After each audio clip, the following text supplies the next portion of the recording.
आज ही Doubtnut app download करें। Doubtnut पर अपने सभी गणित, रसायन विज्ञान, भौतिक विज्ञान और जीव विज्ञान के डाउट्स का करो सफाया।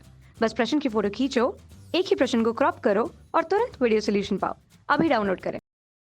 हेलो दोस्तों, हमारे पास एक प्रश्न है जिसमें पूछा गया है, क्या एक समान वृत्तीय गति में त्वरित गति होती है? यानी कि एक समान वृत्तीय गति त्वरित गति है। तो आइए इस प्रश्न को एक चित्र के माध्यम से समझेंगे। क्या एक समान वृत्तीय गति करता हुआ कोई पेड़ में त्वरण यानी कि त्वरित होता है या नहीं? तो इस चित्र में मान लीजिए यह कोई यंत्र द्रव्यमान का एक पेड़ है जो एक समान वृत्तीय गति में गति कर रहा है। तो इस स्थिति में हमें पता है पेड़ को वृत्तीय गति में बनाए रखने के लिए पेड़ पर केंद्र की ओर एक बल कार्य करता है जिसे हम अभिकेंद्र बल कहते हैं। और यह अभिकेंद्र बल का जो मान होता है वह एम वी स्क्वायर बटा आर होता है, जहाँ एम उस वस्तु का द्रव्यमान होगा जो वृत्तीय गति कर रही है, वी उस वस्तु का वेग होगा जो त्वरित हो रहा है, और आर इस वृत्तीय मार्ग की त्रिज्या होगी। तो इस स्थिति में हम देख रहे हैं जब वस्तु अलग अलग समय में, यानी कि मान लीजिए यह समय t1 है, यह समय t2 है, यह समय t3 है, तो हमें वस्तु के अलग अलग समय में वेग में अलग अलग परिवर्तन दिखाई दे रहा है। यानी कि वेग में परिवर्तन होगा और उस वस्तु को वृत्तीय गति में बनाए रखने के लिए उस वस्तु पर अभिलंब की ओर एक त्वरण कार्य कर रहा है, और इस त्वरण को हम a1, a2, a3 कह सकते हैं। तो प्रश्न के अनुसार कि एक समान वृत्तीय गति में गति त्वरित होती है, तो जैसे कि हमें पता चल रहा है चित्र के माध्यम से, हाँ, एक समान गति यानी कि वृत्तीय गति त्वरित होती है। आइए अगर इसे हम एक समीकरण के माध्यम से समझे, तो मान लीजिए t1 समय में यानी कि 1 सेकंड में वस्तु का जो वेग होता है v1, उसे हम 2 मीटर प्रति सेकंड मान लेते हैं। तो हम पहली स्थिति का त्वरण ज्ञात करें तो हमें पता है त्वरण जिसे हम a1 से प्रदर्शित कर रहे हैं, त्वरण बराबर होता है वेग में परिवर्तन की दर बटा समय, यानी कि वेग में परिवर्तन बटा समय को हम त्वरण कहते हैं। तो त्वरण a1 को हम देख सकते हैं v1 बटा t1।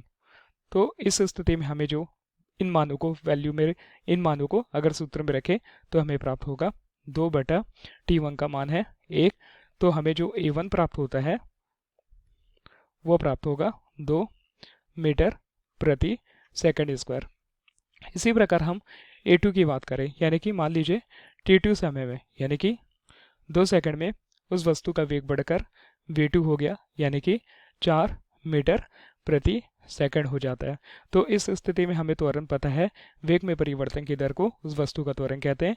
तो हम v2 बटा t2 निकालेंगे और इन मानों को सूत्र में रखने पर हमें प्राप्त होगा 4 बटा 2। तो हमें नया त्वरण जो प्राप्त होगा यानी कि a2, वो हमें मिलेगा 2 मीटर प्रति सेकंड स्क्वायर। अगर हम आगे इसी प्रकार t3 की बात करें, यानी कि मान लीजिए 3 सेकंड में उस वस्तु का वेग बढ़कर v3 हो गया, यानी कि मान लेते हैं 6 मीटर प्रति सेकंड हो गया। तो यह जो नया त्वरण यानी कि a3 ज्ञात होगा, इसे हम v3 बटा t3 की मान में रखेंगे तो हमें जो नया त्वरण प्राप्त होगा वो होगा 6 बटा 3। तो हमें मिलेगा a3 का मान 2 मीटर प्रति सेकंड स्क्वायर। तो इस स्थिति में हम देख रहे हैं कि जैसे e1 बराबर है a2 बराबर है a3 बराबर है, इसी प्रकार प्रत्येक स्थिति में हमें an तक जो प्रत्येक त्वरण का मान होगा वह हमें बराबर मिलेगा। तो इस स्थिति में प्रश्न के अनुसार हम बोल सकते हैं क्या एक समान वृत्तीय गति त्वरित गति होती है? तो हम बोल सकते हैं हाँ, एक समान वृत्तीय गति त्वरित गति होती है, क्योंकि इस एक समान वृत्तीय गति में प्रत्येक स्थिति में वेग में परिवर्तन होता है और उस वेग पर यानी कि उस वस्तु को वृत्तीय गति में बनाए रखने के लिए अभिकेंद्र बल के साथ साथ उस वस्तु पर अभिलंब की ओर एक त्वरण कार्य करेगा। और हमने जैसे जाना कि प्रत्येक स्थिति में जो त्वरण हो रहा है हमें समान प्राप्त हो रहा है, जो कि एक त्वरित गति को दर्शाता है। धन्यवाद। कक्षा 6 से 12वीं से लेकर नीट, IIT, जेईई वो एडवांस के लेवल तक 1 करोड़ से ज्यादा छात्रों का भरोसा। आज ही डाउनलोड करें डाउटनेट ऐप या व्हाट्सएप करें अपने सारे डाउट्स 8400 400 400 पर।